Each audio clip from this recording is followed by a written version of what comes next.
উত্তরবঙ্গে নির্বাচনী প্রচারে মুখ্যমন্ত্রী মমতা বন্দ্যোপাধ্যায় দ্বিতীয় দফার ভোটের প্রচার বৃহস্পতিবার প্রথমে রায়গঞ্জ এবং পরে বালুরঘাটে প্রচার। মঙ্গলবার এই দুই জায়গাতেই প্রচারে এসেছিলেন প্রধানমন্ত্রী নরেন্দ্র মোদী। তৃণমূলকে আক্রমণও শানান তিনি।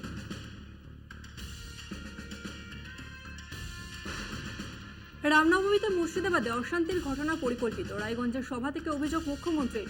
রামনবমীর আগের দিন ডিআইজিকে অপসারণ কেন, প্রশ্ন মমতার। অশান্তির পরিকল্পনার জন্য কি ডিআইজিকে অপসারণ, কটাক্ষ তৃণমূল নেত্রী। রামনবমী গেল সারা রাজ্যে,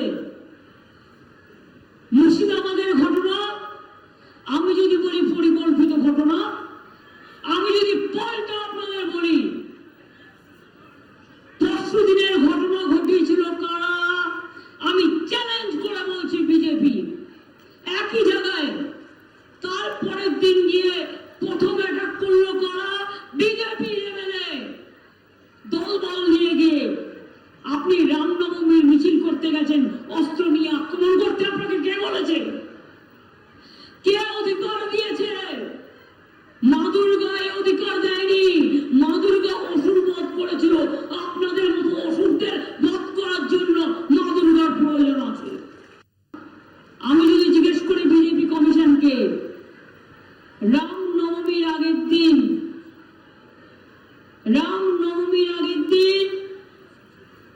কেন আপনারা হঠাৎ করে ডিআইজিকে সরিয়ে দিলেন? এই প্ল্যানটা করবার জন্য যে পরের দিন নাটক করে বেড়াবেন। এই দেখুন ওসির ছবি, ওসিকে মেরেছে। আমার ফোনটা দাও। মিথ্যে কথা যারা বলে বেড়াচ্ছে তাদের স্বপ্ন দেখা উচিত। এই ছবিটা কার? মাথা ফাটিয়ে দিয়েছে। কই মিডিয়া কখনো তো এই কথা বলেন না। অ্যাটাক করলেন আপনারা, মারলেন আপনারা, ওসি থেকে শুরু করে একটা কমিউনিটিকে আপনারা আহত করলেন। আর করে ইলেকশন কমিশনে কমপ্লেন করছে বিজেপি এমএলএ কে মেরেছে।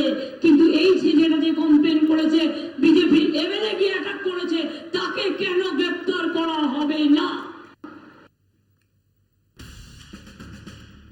মুর্শিদাবাদে রামনবমী মিছিলে অশান্তি, রাজ্যপালের কাছে এনআইএ তদন্তের আর্জি শুভেন্দু। রাজ্যকে এনআইএ তদন্তের সুপারিশ করুন রাজ্যপাল। ইমেলে রাজ্যপালকে আর্জি। এনআইএ কে প্রভাবিত করছে বিজেপি, পাল্টা দাবি তৃণমূলের।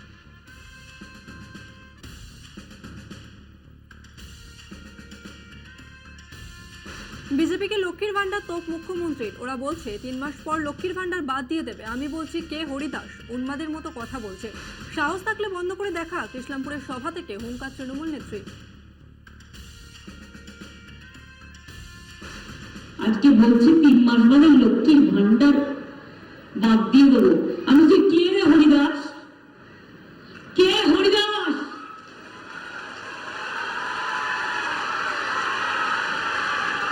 হরিদাস নাম্বার 1।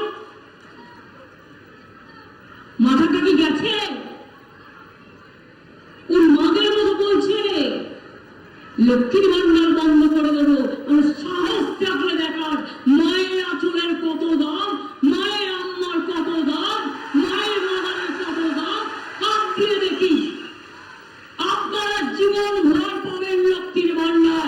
এটা মমতা ব্যানার্জির ওয়াদা, এটা মমতা ব্যানার্জির বিশ্বাস, এটা মমতা ব্যানার্জি মনে রাখবেন মা বোনদের জন্য করেছে। শুক্রবার উদয়ন গুহকে নিজের এলাকা না ছাড়ার নির্দেশ কমিশনের। নিজের বিধানসভা ছেড়ে বেরোতে পারবেন না উদয়ন গুহ। ভোটের দিন দিনহাটা থেকে বেরোতে পারবেন না তিনি। উদয়ন গুহর বিরুদ্ধে নালিশ জানিয়েছিলেন নিশীথ।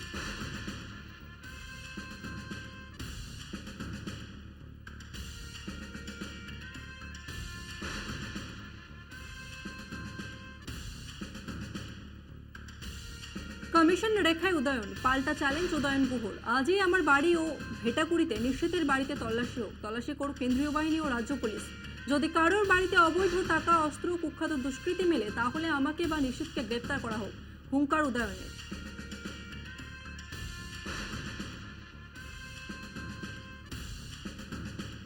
উত্তরবঙ্গ সফর বাতিল করলেন রাজ্যপাল। রাজ্যপালের উত্তরবঙ্গ যাওয়া নিয়ে আপত্তি কমিশনের। সংবিধান অনুযায়ী রাজ্যপালের চলাচলে বাধা নেই। অস্বস্তিকর রাজনৈতিক বিতর্কে জড়াতে চান না, তাই সফর বাতিল চেষ্টা করছে।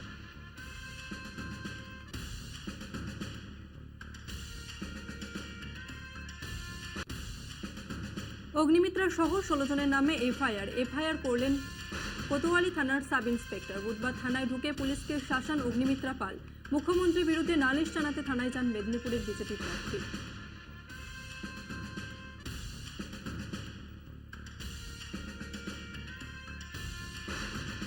ভোটের আগে কোচবিহারের শীতলকুচিতে অশান্তি, শীতলকুচির সতীপুকুরে দুষ্কৃতীদের দাপট।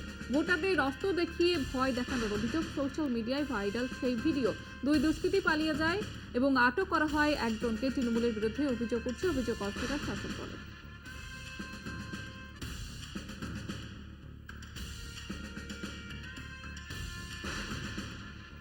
প্রচার পর্ব শেষ। শুক্রবার জলপাইগুড়ি, আলিপুরদুয়ার এবং কোচবিহারে ভোট। বৃহস্পতিবার সকাল থেকেই ডুয়ার্সের মাল মহকুমার মাল পরিমল মিত্র স্মৃতি কলেজের ডিআরসি কেন্দ্রে পৌঁছতে শুরু করেছেন ভোট কর্মীরা। সেখান থেকে ইভিএম, ভিভিপ্যাট ও অন্যান্য সামগ্রী সংগ্রহ করবেন তারা। মাল পরিমল মিত্র স্মৃতি কলেজে জলপাইগুড়ি লোকসভার মাল বিধানসভা ও আলিপুরদুয়ার লোকসভা কেন্দ্রে নাগরাকাটা বিধানসভার ডিসিআরসি কেন্দ্র করা হয়েছে।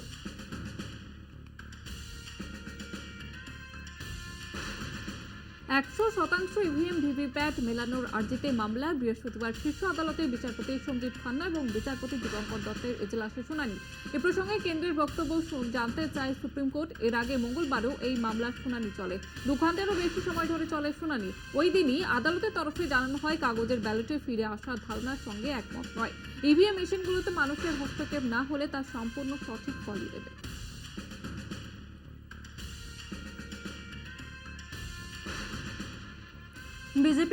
বিজেপি জেলা সভাপতিকে গলা ধাক্কা অধীর চৌধুরীর। ঘটনায় উত্তেজনা ছড়ায় মুর্শিদাবাদ মেডিকেল কলেজ হাসপাতালে। শক্তিপুরে রামনবমীর মিছিল ঘিরে বোমাবাজির ঘটনায় আহতদের দেখতে হাসপাতালে যান বিজেপির জেলা সভাপতি। কিছুক্ষণ পরেই সেখানে পৌঁছন কংগ্রেস নেতা অধীর রঞ্জন চৌধুরীও। অধীরকে দেখে গো ব্যাক স্লোগান দেয় বিজেপির কর্মীরা। বাধে বিজেপি ও কংগ্রেসের মধ্যে বচসাও। বাধার মুখে পড়ে বিজেপি নেতাকে অধীর চৌধুরী ধাক্কা দেন বলে অভিযোগ। প্রতিবাদে জেলা জুড়ে আন্দোলনে নামছে বিজেপি। জেলা জুড়ে বিক্ষোভ ও রাস্তা অবরোধ কর্মসূচি। অধীর বাবু নিজে এখানে উস্কানিমূলক মন্তব্য করে গন্ডগোল পাকিয়েছেন। আর যারা এখানে হসপিটালে ভর্তি হয়েছে সেখানে অধীর ওখানে নাকাও মারতে এসছে। আর আমাদের ছেলেপুলে যখন ওনাকে রুখতে গেছে উনি নিজে আমাকে ধাক্কা মেরে মুখ ফাটিয়ে রক্তাক্ত করেছে। আপনাদের ফুটে যাচ্ছে, আপনারা নিজেরাও দেখেছেন। উনি ভাবছেন যে পূর্বের মতো আমি আমার দাদাগিরি করব। উনি বুঝতে পারছেন না, উনি এখন 2000 টাকার নোট বাজারে অচল। অধীর বাবু যেখানে যাবেন সেখানে কলা ধাক্কা খাবেন, জনগণ দেবে। অধীর শক্তিপুরের কিছু মানুষ আহত হয়ে হাসপাতালে ভর্তি হয়েছে। আমি সেখানে তাদেরকে দেখতে আসছি।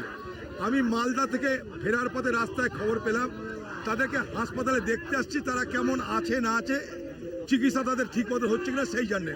এবার হাসপাতালে ঢুকতে এই বিজেপির কিছু নেতা হিন্দু কেন মার খাচ্ছে, অধীর চৌধুরী জবাব দাও। বড় অদ্ভুত কথা। আমি মুর্শিদাবাদে বেঁচে থাকতে আমি মুর্শিদাবাদের দাঙ্গা হতে দেব না। মুর্শিদাবাদের দাঙ্গা রুখবো, তার জন্য যেখানে যেতে হয় সেখানে যাব। জবাব যাদের দিতে হবে তাদের কাছে জবাব চাও। নাটক করে লাভ নাই। আমি আসছি পেশেন্ট দেখতে। হাসপাতালের মধ্যে অধীর চৌধুরী গো ব্যাক আর হিন্দু কেন মার খাচ্ছে, অধীর চৌধুরী যা জবাব দেবে। এই বাদনামি করার জায়গা পাই না।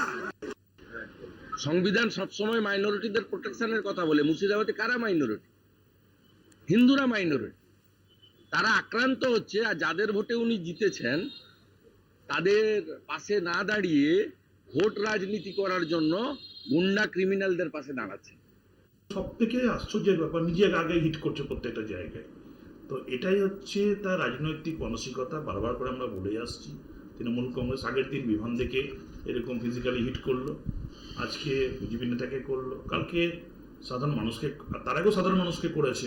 বিভিন্ন জায়গায় সব তো ফুটেজ নাই, করে বেড়াচ্ছে, ব্যবসাদারদেরকে ভয় দেখাচ্ছে। এবং তার শক্তি হচ্ছে ওয়াই ক্যাটাগরি সিকিউরিটি। তা নির্বাচন কমিশন যদি তার জন্য আলাদা আইন তৈরি করে রাখেন, তার জন্য তাদের নির্বাচন কমিশনের এগেনস্টও পথে নামতে হবে এবার যে কোনো মানুষকে। কারণ অধীর চৌধুরী তার শক্তি হচ্ছে তার ওয়াই ক্যাটাগরি সিকিউরিটি।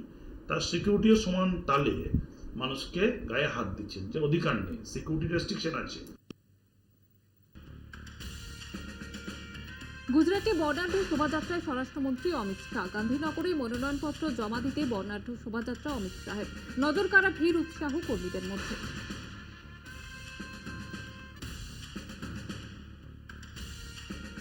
শুক্রবার মণিপুরে প্রথম দফার ভোট গ্রহণ কেন্দ্রের প্রস্তুতি খতিয়ে দেখলেন জেলা নির্বাচন আধিকারিক। তিনি বলেন, ভোট কেন্দ্রের নিরাপত্তা নিশ্চিত করতে পরিদর্শনে বেরিয়েছিলেন। ইতিমধ্যেই ইভিএম খোলা হয়েছে, মেশিনগুলিকে সংশ্লিষ্ট জায়গায় রাখা হবে। পর্যাপ্ত সংখ্যক সিপিএফ রয়েছে। একই সঙ্গে সমস্ত ভোট গ্রহণ কেন্দ্রে সিসিটিভি ক্যামেরা লাগানো হয়েছে। মোট ভোট গ্রহণ কেন্দ্র 538টি, যার মধ্যে সংবেদনশীল কেন্দ্র 70টি। প্রতি ভোট গ্রহণ কেন্দ্রে একজন করে মাইক্রো অবজারভার থাকবেন বলেও জানান তিনি।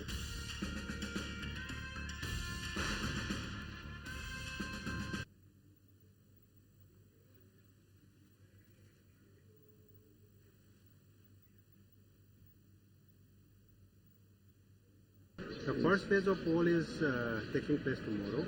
So it is all T-1, means 1 day ahead of the poll. We are dispatching the polling personnel and the security to the respective polling stations. Now we are getting ready. The EVMs have been already opened, the strong room. So after this, the material and all these machines will be kept in proper places of the respective AROs. We are having rather 9 designated locations here inside the complex. 7 AROs and another 2 for one inner and one outer special polling station for the internally displaced persons. There will be 538 polling stations of various categories of sensitivity and where security personnel will be kept. Of course, the number of polling personnel are the same, 4 numbers. We are having micro observers, we are having sector of magistrates. They will all be gathered here today. We are having 2 grounds nearby. From there, the vehicles have been all stationed and ready. By around 9, they will start moving out from their respective locations. People will be coming here around 9. We expect by around 10 to 10:30, the first team will start moving. Meghalaya Lok Sabha নির্বাচনের প্রথম দফার প্রস্তুতি তুঙ্গে। মেঘালয়ের পশ্চিম গারো পাহাড়ে polling কর্মীদের প্রস্তুতির ছবি পোস্ট করেছে ডিইও অফিস।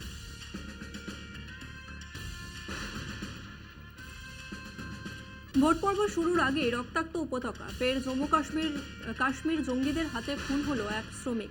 আহত বেশ কয়েকজন বুধবার সন্ধ্যায় দক্ষিণ কাশ্মীরের অনন্তনাগ এলাকায় ঘটনাটি ঘটে। গুলি করে খুন করা হয় বিহারের এক শ্রমিককে। পুলিশ সূত্রে খবর, নিহত শ্রমিকের নাম রাজু শাহ।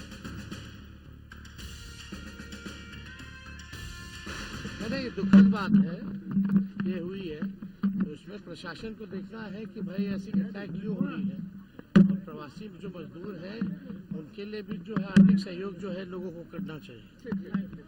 ये दुखद बात है। বিজেপি বিরোধী ইন্ডিয়া জোট নিয়ে কটাক্ষ উত্তরপ্রদেশের উপমুখ্যমন্ত্রী ব্রজেশ পাঠকের। তিনি বলেন, ইন্ডিয়া জোটের লোকেরা, বিশেষ করে সমাজবাদী পার্টির সিনিয়র নেতারা সনাতন ধর্মকে আক্রমণ করেছে। এর নিন্দা করি। যখন দক্ষিণ থেকে সনাতন ধর্মের বিরুদ্ধে আওয়াজ তোলা হয়েছিল, উত্তরপ্রদেশ বা দেশের যে কোনো কোণ থেকে এই লোকেরা একেবারেও সনাতন ধর্মের পক্ষে অবস্থান নেয়নি। देखिए, इंडी गठबंधन के लोग, खासकर समाजवादी पार्टी के वरिष्ठ नेताओं ने जिस ढंग से सनातन धर्म पर चोट की है, उसकी मैं कटु निंदा करता हूं, भर्त्सना करता हूं। और ये वही लोग हैं जो लोग सनातन धर्म की प्रभु रामलला के मंदिर में जिस ढंग से करोड़ों की संख्या में श्रद्धालु उमड़े हैं, इनकी छाती पर सांप लौट गया है और ये घबराए हुए हैं और घबरा करके लगातार सनातन धर्म पर, उनके मानने वालों पर लगातार चोट कर रहे हैं। दक्षिण से जब भी सनातन धर्म के खिलाफ आवाज उठी, उत्तर प्रदेश से उठी या किसी देश के किसी कोने से उठी, इन लोगों ने एक बार भी सनातन धर्म के पक्ष में स्टैंड नहीं लिया है। कल तो हद हो गई जब इन्होंने पूजा करने वालों को, सनातन धर्म मानने वालों को ढोंगी करार दिया है। ऐसे लोगों का हुक्का पानी बंद होना चाहिए। देखिए, इंडी गठबंधन के মনোনয়নপত্র জমা দিলেন এনসিপি এসসিপি বর্তমান সাংসদ এবং মহারাষ্ট্রের বারামতি কেন্দ্রের প্রার্থী সুপ্রিয়া সুলে। তিনি বলেন, আমার কাজ, আমার যোগ্যতা দেখে আমি আত্মবিশ্বাসী যে জনসাধারণ অবশ্যই পাশে দাঁড়াবে। এই নির্বাচনী এলাকার সবচেয়ে বড় সমস্যা জলের, তাই প্রশাসনের এই খরার দিকে আরও নজর দেওয়া দরকার। বারামতিতে সাংসদ সুপ্রিয়া সুলের বিরুদ্ধে লড়ছেন মহারাষ্ট্রের ডেপুটি সিএম অজিত পাওয়ারের স্ত্রী সুনেত্রা পাওয়ার।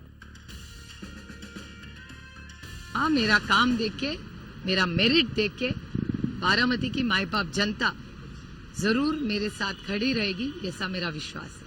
आप ही के चैनल से मैं बहुत सारा कल आ चुका है और उस पर बोलने की क्या जरूरत मुझे नहीं लगती, क्योंकि अभी इस निर्वाचन क्षेत्र में सबसे बड़ी जो समस्या है वो है पानी की।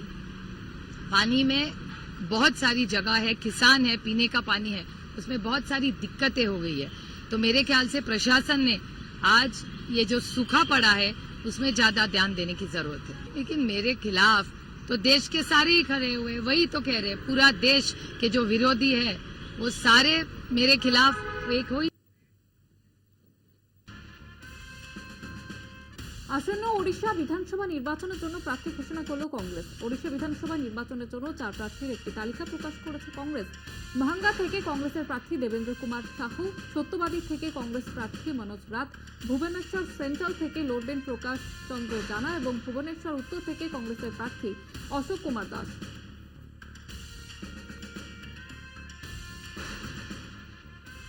ভোটের প্রচারে কৃষ্ণনগরে তৃণমূল প্রার্থী মহুয়া মৈত্র রোদ গরম উপেক্ষা করে তেহট্টে প্রচার করলেন মহুয়া। ফুটখোলা গাড়িতে প্রচার সারেন মহুয়া। তেহট্টের হাউলিয়া পার্ক মোড় থেকে রঘুনাথপুর, নিমতলা, নিশ্চিন্তপুর, শ্যামনগর সহ আশেপাশের বহু অঞ্চলে প্রচার করলেন মহুয়া। সঙ্গে চলল জনসংযোগও।